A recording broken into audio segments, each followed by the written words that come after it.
Bagarreuse, bagarreur, bienvenue à la bagarre. Aujourd'hui, on reçoit Monsieur Jimmy Vienno. Salut Jimmy, Salut, merci à toi de l'invitation. un grand plaisir pour nous de te recevoir. Pareil, avec plaisir. Est-ce qu'on doit dire qui tu es? Franchement, est-ce qu'on doit vous On peut pas le présenter dire, on peut plus le dire, là, ça y est, les gens ils savent. à ce niveau-là? 7 fois champion du monde, 5 fois champion d'Europe, 5 fois champion de France. C'est Tu as ça. combattu dans toutes les orgas mondiales. En- Champion du Lumpini Stadium. Champion de tout. Franchement, sincèrement, tu as combattu les plus grands. Euh, en point-pied, franchement, aujourd'hui en France, en termes de rivalité, il y a qui pourrait être à ton niveau? Très très peu, sincèrement. Et donc là, on nous annonce que Monsieur Jimmy Vienno a 27 ans, C'est ça, j'ai 27 ans. tout jeune, carrière incroyable, passe au MMA. Et là, on s'est dit, mais non, Hmm. tu passes au MMA. Et là, on s'est tous posé la question, mais pourquoi? Donc ça, on va te la poser dans quelques secondes, et juste avant, tu devais combattre à Ares 15. Là, au mois de mai, ça s'est pas fait. On peut supposer, c'est pour des questions de contrat. On posera la question, on l'a déjà posée selon ce que vous l'avez vu à M. Fernand Lopez, forcément, lors de la conférence. Est-ce qu'on aura peut-être une petite chance de te voir à cette fameuse Fight Night qui arrive à la rentrée, au mois de septembre, ou est-ce que c'est encore en négociation? Ça dépend de plein de choses. Pour l'instant, je suis toujours sous contrat avec le One. Donc voilà, ça dépend de plein de choses. On verra bien, mais j'espère. Et puis on verra bien ce qui se passe. Croisons les doigts, espérons voir Jimmy Vienno combattre en tout cas en France à Arès très très très vite, et peut-être dès la rentrée. Ma première question va être très simple. Pourquoi cette transition au MMA? Bon, je sais déjà que tu as déjà combattu, il n'y a pas très longtemps de ça, au mois d'avril, non, pardon, au mois de septembre, excuse-moi, dernier, dans une grosse orga mondiale, Hmm. l'UEA Warrior. C'est ça. Tu as gagné, Ouais. et en plus, pas contre n'importe qui, parce que le garçon avait certes 2-0, tu as mis sa première défaite, et depuis, il a 6-1. Hmm. Donc ça veut dire quand même, voilà, ton niveau, il est quand même un sacré niveau. En plus, au sol, on va raconter ce combat, tu l'as quand même bien, bien amoché. Ouais. Pourquoi justement cette transition? Parce que, écoute, maintenant j'ai 114 combats, 113 combats en pied-point et un en MMA. Donc je pense avoir fait le tour un petit peu dans ce sport-là. J'ai quasiment tout gagné, que ce soit en boxe thaï ou en kickboxing. Donc maintenant je suis passé en MMA, c'est la suite. Et ça fait des nouveaux objectifs et en plus une nouvelle marge de progression, d'autres choses à voir. Et puis voilà, c'est la suite logique. Donc je suis très très content de passer en MMA et on verra bien comment ça se passe. Est-ce que tu prends autant de plaisir au MMA ou plus qu'en point-pied? Le pied-point, le truc, c'est que déjà, je kiffe beaucoup, mais c'est pas le sport le plus complet. Et maintenant qu'on peut fighter en France, ça change la donne. Et puis moi, je vais être le numéro un mondial du sport le plus complet qui est en bagarre. Donc c'est le MMA. Et puis voilà, donc je vais prendre beaucoup de plaisir. Et déjà, je prends beaucoup de plaisir à lutter, à faire du striking. Le striking est différent que celui en pied-point. Et puis voilà, Tu nous spoil. On va en parler de ça parce que justement, tu viens de dire quelque chose qui est tellement vrai. j'aime Et bien voilà. parler. Non, mais voilà, non, mais t'as tout dit. T'as tout dit. Et même si on va approfondir ce sujet-là, mais ce sujet-là est très, très, très important. En plus, t'as tourné avec un garçon qui est incroyable aussi, Saladin Parnasse. Et justement, on va pouvoir parler de ce fameux striking qui est pas pareil en MMA et en point-pied à proprement parler. Le meilleur numéro un mondial. C'est dit, c'est clair. Et venant de toi, on peut pas dire, oh, le garçon a la grosse tête.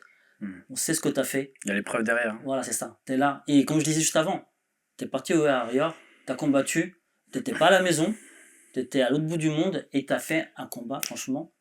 Tu as gagné. C'était mon premier fight juste après le Covid en plus. Hmm. J'ai repris par ce combat-là.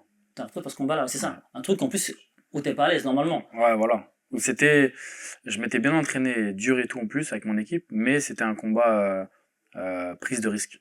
C'était pas un Hmm. combat cool pour revenir, tout ça. C'était vraiment prise de risque. La prise de risque totale. Et en plus, il t'emmène au sol. Ouais. Et à ce moment-là, qu'est-ce que tu lui fais? Je lui fais des trous partout. Je lui coude un peu de partout. J'arrive à couder, à me démerder avec le peu de base que j'avais à l'époque. Et je lui fais des trous un peu partout et ça le gêne du coup et il peut pas exercer sa lutte Hmm. ou son sol entièrement avec moi. Après moi, mon but c'est revenir debout et une fois que j'étais debout, après j'étais largement au-dessus en pied-point donc c'était plus facile. Là, tu es comme dans une sacrée orga qui est mondialement reconnue.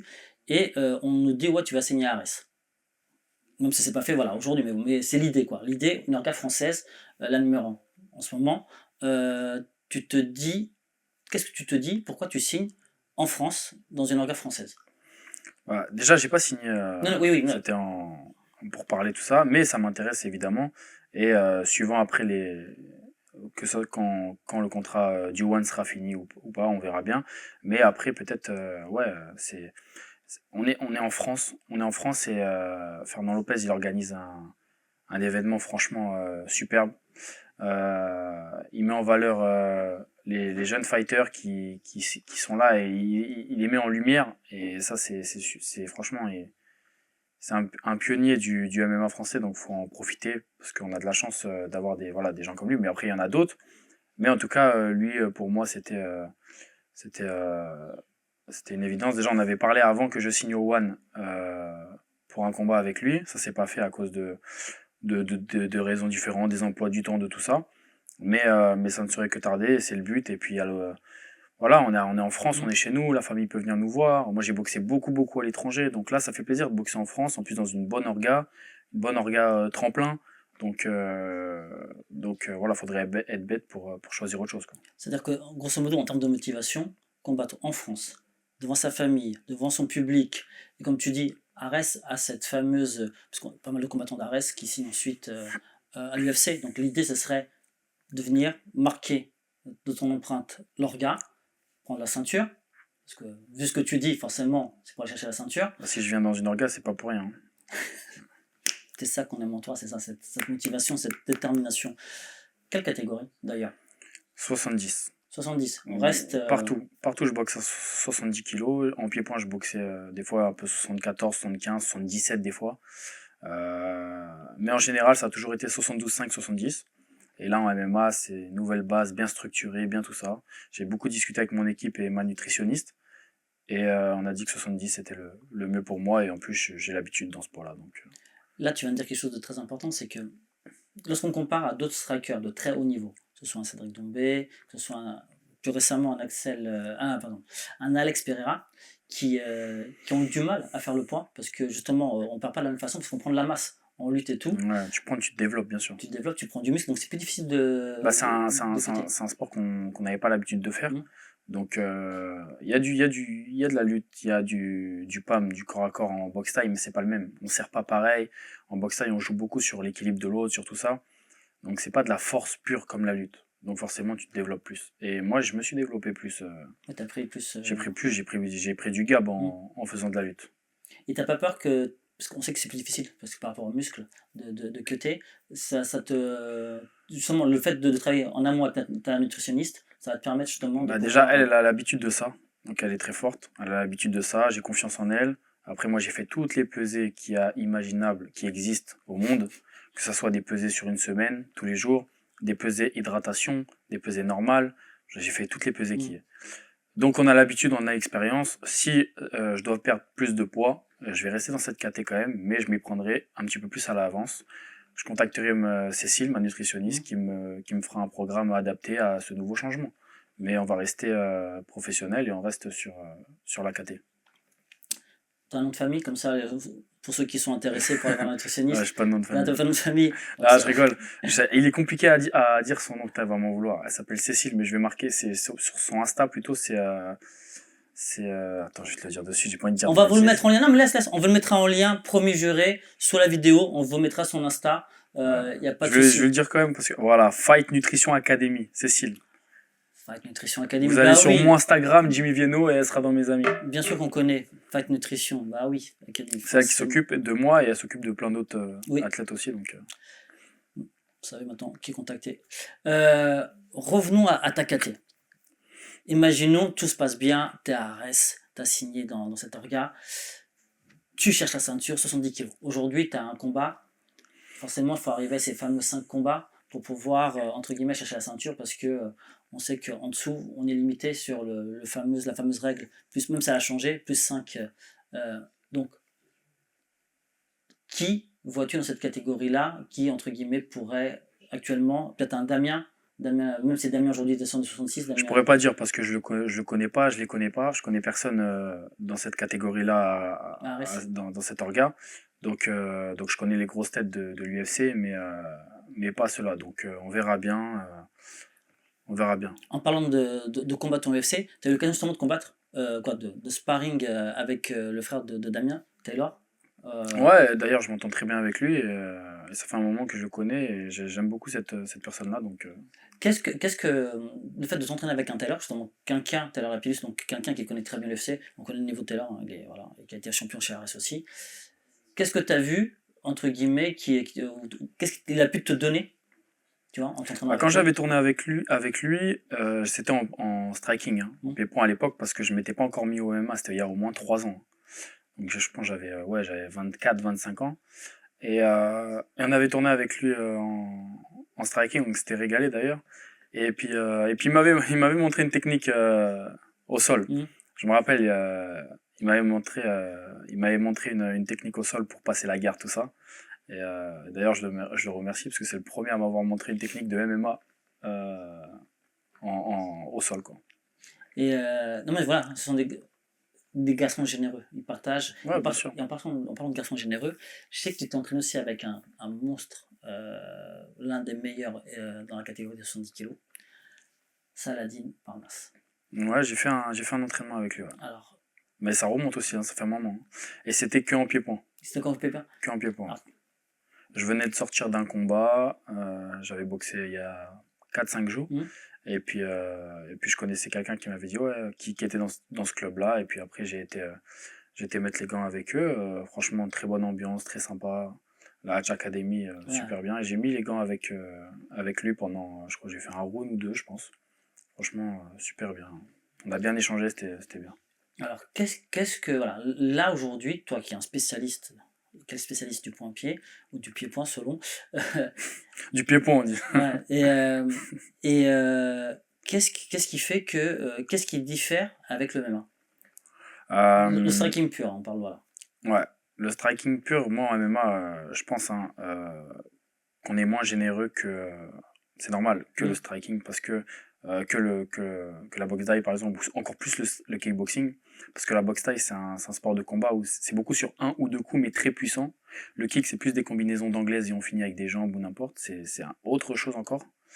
Je pense que la boxe thaï, ça fait mal, ça fait vraiment mal. Et le kick, ça travaille plus le cardio au niveau des impacts. Et puis le MMA, c'est encore différent. Le striking MMA, c'est beaucoup sur un coup, deux coups, mais pas la même distance, pas la même posture aussi que la boxe thaï. Si tu peux expliquer grosso modo par rapport à ça, la posture, c'est-à-dire que c'est quoi qui change sur les En boxe appuis? thaï, comme on est vachement droit parce qu'on doit éviter, on peut saisir, on peut bloquer, on doit éviter les coups de coude, donc on met bien les mains comme ça. En kickboxing, on est un peu plus comme ça parce qu'ils jouent plus avec l'anglaise, mais ils bloquent moins du coup, ils encaissent plus et ils remisent derrière. Et en striking, je pense comme il y a le sol et puis tout, bah, c'est un mix Hmm. de sports de combat Hmm. qui rentre en jeu. Il faut vraiment être attentif et boxer. On peut pas faire de combinaison. Non. Pas faire de combinaison de trucs jolis à la Hmm. kickboxing Hmm. ou full contact ou je ne sais quoi. Parce qu'il y a le Donc risque d'aller en lutte, quoi, de se faire voilà, il y saisir, a, il y de a le tirer au risque sol. d'aller aux luttes. Moi au début aussi je me faisais avoir. Et non, faut être bien malin, c'est sniper. Hmm. Sniper, faut être intelligent et puis être précis, toucher, et puis revenir bien à sa distance. Et là, j'ai bien intégré, c'était des habitudes à prendre, et puis franchement, j'ai bien intégré ça, et je suis super content déjà. Tu préfères là, sur ce que tu découvres, le grappling, le sol, ou plus la lutte? Moi, je préfère la lutte. Je préfère la lutte parce que déjà, j'ai fait 9 ans de judo, Hmm. avant de la boxe thaï, donc j'ai eu des trucs qui, même si c'est pas le même sport, qui sont revenus Hmm. vite. Et même, je prends du plaisir à lutter avec ma team à la bonne école à Montpellier ou alors à Abu Dhabi. Et puis donc je prends du plaisir. Après, le grappling, j'aime bien aussi, parce que c'est un mélange de Hmm. tout avec le sol et tout. Mais le sol pur, là, c'était compliqué. Ouais. Et je suis pas fan spécialement. Mais voilà, parce que peut-être après, faut que je Hmm. progresse, et après on connaît, hein, plus on progresse et on y arrive, et puis on aime ça. Ouais, tout à fait vrai. Donc on va voir comment ça se passe, mais voilà, c'est le truc que j'aime le moins, mais Là, tu viens de dire, tu es à la bonne école, la fameuse bonne école de Montpellier, avec Elias, d'ailleurs, qui a combattu récemment pour le titre contre Peña à Arès. Tu es quand même dans l'une des meilleures teams en France. au sol et en lutte? Bah déjà, je les connais depuis un moment. Mon entraîneur et manager qui est à Abu Dhabi, Dédé, Désiré Thibault, les connaît aussi depuis un moment. On les connaît depuis que, moi je les connais depuis que j'ai 15-16 ans. Donc déjà, c'est une relation de confiance qu'on a Ouais. avec eux. Mm. Et là, j'ai commencé avec eux, donc le MMA, il y a 2-3 mois. Après, je suis reparti à Abu Dhabi et là, je reprends avec eux là, en venant, parce que je fais beaucoup d'allers-retours. Mm. Et franchement, super bien passé. Leur team, on s'est super bien entendu, tout ça. Et puis je pense Ouais. ça matche bien entre nous. Ouais. En Ouais. plus, c'est des C'est la mecs. même mentalité, Ouais. on est, voilà. C'est des bosseurs, hein. Ça bosse, Des hein. bosseurs, franchement, C'est c'est lourd. c'est des hargneux, ça lâche C'est pas. lourd. C'est Il y a du monde, ils me font ouais. progresser, voilà, je les fais progresser en pied-point. Franchement, c'est un bon échange. Ils sont énormément dans le partage, tu as tout à fait raison, hein. On a Michael Lebou qui a tourné là-bas, on a eu Rouskov qui partait tourner là-bas, Benoît Saint-Denis partait tourner là-bas, Fares aussi. Fares Siam a Ouais. tourné là-bas exactement, qui était d'ailleurs aussi récemment chez Hatch. Ouais, donc on sait que tu as tourné aussi un peu en région parisienne. Quand tu viens aussi en région parisienne, tu tournes aussi un peu. Tu vois aussi ailleurs, tu vois à Abu Dhabi, etc. Donc tu t'inspires de différents endroits, Bon, différents voilà, styles. comme un peu tout le monde, je pense, hein. On a tous une team mère, Mm. mais on aime bien aller mettre les gants à droite à gauche avec ceux qu'on aime bien. Et Ça permet justement de puis c'est faire un comme ça. échange, et puis voilà, c'est cool, hein. Franchement, il y a beaucoup, on fait ça. Euh, Aujourd'hui, là, tout de suite, le manque d'activité, est-ce que ça risque pas d'être préjudiciable pour revenir? Parce que là, parce que là, tu vas pas combattre, je suppose, pendant un certain temps. On verra. On peut Tu pas peux pas du prédire, tout? l'avenir, on Mm. verra vraiment. Tu fais comment pour t'entraîner? Tu t'évites aujourd'hui, grosso modo, tu t'évites encore les gros bobos? Comment tu gères tes sparring Non, aujourd'hui? je prends celui qu'on me donne, hein. Moi, je réfléchis pas trop dans les choses comme ça, à calculer tout. Je devrais, parce que des fois, je tourne avec des mecs, Mm. vraiment des gros poids lourds. Et ça peut blesser, ça peut tout ça, et après, on perd du temps. Mais voilà, je me régale, j'apprends plus. Il faut que j'apprenne. Je m'inspire de tout le monde, une éponge. Et puis j'essaye de faire le moins possible de striking. Enfin, si je vois que c'est facile en striking et qu'ils n'arrivent pas à m'amener tout ça, Mm. je vais rentrer dans leur jeu, à essayer de lutter avec eux, à me démerder au sol, parce que c'est leur spécialité. Et dans ma team à Abu Dhabi, il y a beaucoup de Brésiliens. Et à Montpellier, à la bonne école, il y a beaucoup de strikers, et ils sont bons un peu partout en MMA. Donc pour moi, l'objectif, ça va être de rester debout en priorité, mais d'être bon partout. Je veux être bon au sol, je veux être bon en lutte, je veux être bon debout, je veux être bon partout, imprenable. Mm. Tu vois. Donc il faut jouer le jeu, et que j'accepte la lutte et le sol aussi. Là, tu disais, ouais, tu regardais vachement l'UFC, quoi, tu connais pas mal de combattants l'UFC. Est-ce que tu t'inspires parce que pour rester dans les strikers, hein, est-ce que tu t'inspires d'un Adesanya, d'un Pereira, qui viennent aussi du point-pied lorsque tu arrêtes de combattre? Non, pas eux, puisque je suis pas fan de leur boxe. Mais j'aime beaucoup Oliveira, que je trouvais technique. Tu vois. J'aimais beaucoup José Aldo aussi. Pareil, c'est des styles que j'aime bien, Tu vas, qui tu sont vas, fluides, qui sont techniques. tu vas régaler Juji quand tu dis ça. Il est fan de José Aldo. Euh, Mais voilà, c'est plus des styles comme ça que j'aime regarder et qui me correspondent plus. Et après, voilà, je suis pas fan non plus, hein. hmm. Juste, comme quand on arrive dans un nouveau truc, on regarde, on s'intéresse, on s'inspire pour pouvoir être encore plus fort qu'eux, meilleur qu'eux. Tu vois. Et puis voilà, mais c'est plus des styles comme ça qui me correspondent et que j'aime bien. Est-ce que tu... Fluide, technique, c'est quoi. ça, c'est ce que Ouais. j'ai... Ouais, c'est ça. Là, aujourd'hui, donc tu fais que du MMA, tu t'entraînes qu'en MMA spécifiquement. Que même. Donc là, tu as tourné la page Box Thai, Il me reste une K1, date en pied-point à honorer quand même. Et après ça sera full MMA. full MMA. Ça, c'est, franchement, on a hâte, hein. Franchement, on a hâte dans la Moi cage. aussi. Euh, Là, grosso modo, lorsque tu as combattu parce que tu as combattu toujours sur un ring, sauf ce fameux jour. Non, j'ai combattu plusieurs fois dans la cage. Oui, c'est ça, Au One, c'est ça, au One, c'est dans la c'est cage. ça, Ouais. au One, Dans c'est la ça. cage avec les mitaines. Exactement, je vais faire transition avec ça. Jusqu'à arriver au One. Ouais. Et aussi lorsque tu as combattu à Abu Et, Dhabi. ouais. Et Orient. C'est quoi la grande différence entre combattre dans une cage? Parce que la superficie n'est pas la même. Ouais. En plus, t'as pas de coin, t'as pas les Ouais. cordes. C'est quoi vraiment la grande différence quand tu mets la pression ou lorsque tu subis la pression dans une cage par C'est pas rapport grand chose, mais c'est des petits détails. Par exemple, moi je sais boxer contre les cordes, tu vois. Et je joue de ça pour faire Mm. tu sais, c'est carré, c'est droit. Les déplacements, je suis habitué à ça, donc c'est facile pour moi de boxer contre une corde et de boxer à reculant et après de m'échapper, partir, tout ça. La cage, c'est différent. C'est ça, ouais, c'est ça. Donc au début, je me disais, putain, faut pas que j'aille contre la cage. Même en pied-point, hein, Mm. quand je boxe au one, faut pas que je me dis, faut pas que je sois serré, comment je fais et tout. Après, tu sais, il y a pas les cordes pour Mm. revenir et taper. Moi, j'ai beaucoup de trucs de vicieux avec les cordes, tu vois. Et Même t'absorbes aussi le coup d'ailleurs. ouais, même avec les cordes, Mm. c'est pas trop tendu Mm. derrière. Enfin, c'est plus facile Mm. pour moi Mm. parce que je suis habitué à ça. Mais maintenant, en vrai, je me suis posé la question au premier fight et Ça, c'est réglé. ouais, c'était naturel. Ouais, c'est naturel. Il faut vite passer à autre chose. C'est des détails, ça, on s'en fout en vrai. Et même pour, Donc, et même pour les mitaines, lorsque tu as frappé avec des mitaines et encaissé avec des mitaines, en termes de garde, c'est quoi la grande différence pour un. ouais, la garde, c'est pas du tout. Bah déjà, moi, j'ai jamais eu une garde de kicker comme Mm. ça, toute Mm. fermée. J'ai Mm. toujours été un peu aéré. Et puis en MMA, avec les petits gants, déjà, je préfère moi. Mm.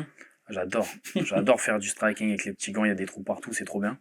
Et même, t'es léger, Mm. c'est super bien. Une patate peut changer la donne. Bah, après, tu peux la prendre aussi. Mais moi, je Oui. préfère.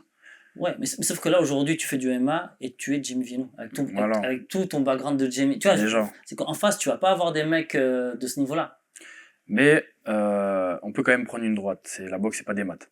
Mais par contre, voilà, c'est plus agréable de Mm. boxer avec des mitaines. Moi, j'adore ça. Je kiffe, franchement. C'est trop bien. Bah, en plus l'impact est beaucoup plus. Ouais, même, Ouais. t'es libre, t'es léger, Non, c'est magnifique. Et le fait d'avoir les doigts un peu libérés, Ah, ça me dérange pas, ça te moi, dérange ça reste pas. fermé. Mm. Euh, Là justement, si on dit bien si, hein, d'accord, on va mettre des grosses guillemets. Tu as la chance de combattre à la rentrée pour la Fight Night de Arès. Euh, Normalement, derrière l'UFC le lendemain. Est-ce que ce serait un plus en termes de visibilité, tu penses, pour tout combattant? Voilà. Ouais, Globalisons, voilà, bien sûr. voilà, parlons pas que de ton cas, Ouais, ouais. on va globaliser. Globalisons. Voilà. Tout combattant qui combattrait donc la veille, c'est derrière, en effet, il y a ce fameux UFC qui est le lendemain. Est-ce qu'il y a, ça permet d'avoir ce fameux focus sur les combattants qui sont là, ça permet de se faire voir aussi pour Bah ouais, pouvoir. bien sûr, c'est logique, c'est vraiment, c'est une chance Hmm. de pouvoir boxer la veille d'un UFC, dans les trucs comme ça. Donc pour tout adversaire, c'est un coche à pas louper. Ouais. Que ça soit pour la pesée, le show, les conférences, Hmm. le fight, la priorité. Pour tout ça, il faut pas se louper. Tout au millimètre et c'est un coche à pas louper. Mais je pense que tout le monde est assez intelligent et malin pour donner le max. Donc, faut pas faire d'erreur. Il y a quelque chose que m'a dit Juji qui est assez vrai, même si je vais compléter aussi de mon petit point de vue. Tu es Jimmy Veno, tu vas combattre dans une langue française. On croise les doigts encore une fois, mais voilà, tu vas combattre dans une langue française. Moi, je suis un combattant français, donc forcément, je dois avoir moins de 5 combats pour qu'on puisse rentrer grosso modo dans les mêmes. Pour que je puisse combattre contre toi, vu que tu es encore. Donc, qui accepterait de combattre Jimmy Veno? Tu vois? Je sais pas. Tu vois ce que je veux dire? C'est-à-dire que, est-ce que tu n'as pas cette problématique-là du combattant français? Voilà. Même moi, je me combattrais pas. Est-ce que ça permettrait, tu vois, entre guillemets, de venir et de se faire aussi un nom? Tu vois ce que je veux dire? De se faire médiatiser, parce que c'est important aussi, tu vois, de se faire médiatiser, parce que gagner de l'argent pour un combattant de MMA, c'est aussi important. Donc, Ah, il y a toujours des guerriers. C'est sûr que il y en a beaucoup qui vont refuser, mais il y en a quand même des guerriers qui s'en foutent et qui sont là pour prouver. Et ils ont entièrement raison, ces gens-là. Et puis moi, je suis comme eux aussi. Donc il y a tout. Il y a tout pour faire un monde et il y a forcément quelqu'un. est-ce qu'il y aurait des profils, par exemple, plus intéressants, tu penses est-ce qu'un lutteur ou un grappleur serait moins intéressant qu'un. Ça, c'est les managers qui gèrent ça. Moi, je suis un soldat. On me dit de combattre comme j'ai toujours fait, je combats. On y va? Ouais, parce que d'ailleurs, là, si tu avais combattu, c'était contre un Réunionnais. Alors, Expedito Val. Expedito Valin, c'est ça? Ouais. C'était pour un combat, t'avais analysé un peu le combattant? Ouais, c'était un striker. Et c'était bien pour un petit combat Ouais, de lancement, retour pour un ouais, 2-0. ouais, pour un 2-0, ouais. Non, mais c'est bien ce que tu vois. Vierge, quoi. 2-0, t'es déjà sur cette idée-là, justement, de progresser Bah, sur, bien sûr. sur ce truc-là. Ce qui est très, très important, d'ailleurs. C'est essentiel. Euh, pour revenir encore une fois au MMA, parce que maintenant, je sais que tu t'entraînes que là-dessus. Quand tu t'entraînes, quand tu t'entraînes comme un justement pour prendre la référence, un Bonostani, c'est-à-dire que tu t'entraînes vraiment en MMA comme Saladin, c'est-à-dire que tu fais pas, où est-ce que tu t'entraînes spécifiquement dans chaque discipline, ou est-ce que Ça c'est dépend un du global? programme de l'entraînement de. Moi, j'ai de la chance, c'est que je suis pas seul. Donc, ça dépend vraiment de l'entraînement de déjà mon entraîneur euh, responsable, entre guillemets, Mm. mon manager, Dédé. Et puis, mon autre coach, mes autres coachs qui sont là aussi, qui me disent quoi faire. Moi, je fais ce qu'ils disent. Donc, il y a du sol, il y a du sparring, il y a de la lutte, il y a de tout. Ça casse tes bouches, quoi. En clair, c'est Ouais, ça. voilà. C'est ça. En clair, ça va casser des bouches. Je suis pas Euh, trop un scientifique ou tout ça. Moi, ça, je laisse ça, ce taf-là aux autres. Moi, c'est juste, voilà, je sais faire mon métier et puis on me dit quoi faire, je fais. C'est tout. Allez, dernière petite question avant que tu reviennes à la bagarre, parce que franchement, tu es chez toi ici, et tu sais qu'on te suit, Merci, avec plaisir. qu'on t'adore, et ça fait longtemps, et que voilà, nous, c'est un honneur de t'avoir. Tu sais Pareil, vraiment. franchement, avec plaisir. Dernière petite question, qui n'est pas des moindres, en tout cas, j'espère. Tu as mis très peu de temps pour devenir le champion que tu es en pied-point. Tu as 27 ans. Bon, très peu de temps, mais ça fait quand même un moment que j'y suis. Oui, ça fait un bon petit. Oui, tu as commencé jeune, on est d'accord. Voilà, c'est parce que j'ai commencé très Tu as jeune. commencé très jeune, on est d'accord, tout à fait. Mais chez les adultes, voilà, ça allait très très vite, quoi. Parce qu'on ne devient pas champion du monde comme ça, autant de fois dans tellement d'organisations en plus. C'est que tu as prouvé partout. Ouais, c'est ça. C'est surtout ça qui est impressionnant, je trouve. Là, aujourd'hui, tu arrives en MMA, tu n'as pas le temps. T'as pas le temps, on sait que t'es un garçon pressé, t'es quelqu'un d'ambitieux, de travailleur, donc t'as pas le temps. Pour devenir le meilleur, c'est être le meilleur très vite. Tu te laisses combien de temps pour aller dans une grosse orga et pouvoir performer? Franchement, moi, faut qu'à. Là, j'ai 27, 29, 30 ans, faut que je sois au top du top. Faut que je sois au top du top. À 30 ans, faut que je sois au top du top. Donc grosso modo, allez, tu signes en France. C'est quoi? C'est 4 combats en une année pour boum, aller chercher la ceinture? J'ai pas de plan précis, mais j'ai un plan global. Et c'est suivant les résultats, c'est suivant tout ça. Mais j'ai surtout un âge à suivre et il faut que, comme je t'ai dit, hein, 30, 29, 30, 31, il faut que je sois au top du top dans la plus grosse orga. Donc c'est simple. Si vous voulez suivre le numéro 1 de demain au MMA en 70, ça se passe à la bagarre, ça se passe surtout sur ton Insta, sur tes réseaux, sur ta chaîne YouTube. Yes, exact. C'est Jimmy Vienno, le futur champion de MMA qu'on a hâte de revoir très vite ici avec une ceinture. Avec Parce que plaisir. franchement, ça sera un kiff de chez Avec kiff. plaisir. En attendant, suivez-nous, suivez-le. Il y a des stages, il y a des séminaires. Tout ça, c'est sur ton Insta. Ouais, beaucoup d'actu qui arrivent sur les réseaux. Donc, allez suivre. Et si vous voulez vraiment progresser en pied-point, allez voir les meilleurs, les mecs. Hein. C'est simple. Hein. Avant de suivre le meilleur en MMA, encore une fois. Merci beaucoup. On se dit à très vite. On est ensemble.